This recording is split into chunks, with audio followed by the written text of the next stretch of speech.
आज वर्गात बालसभा होती.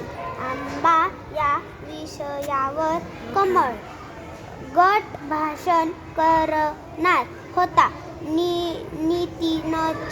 नितीनने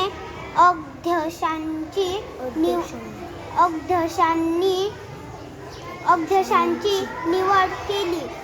सुभाषने अनुमोदन दिले. पहिले भाषण नीताचे होते. नीता बोलताच घाबरली. तिच्या तोंडातून शब्द फुटत नव्हता. बोलताच ती खाली बसली.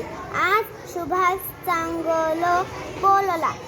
अध्यक्षांनी भाषण केले व बालसभा संपली.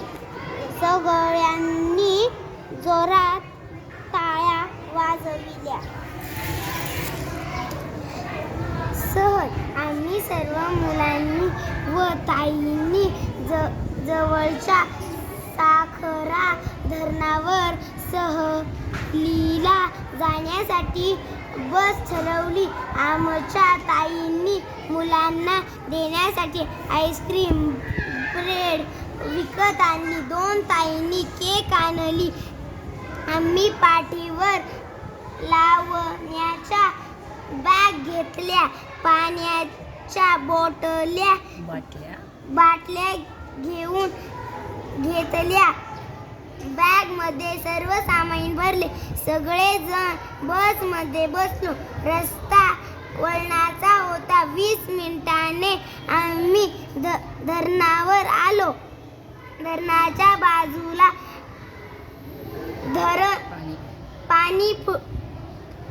पाणी फुटले होते.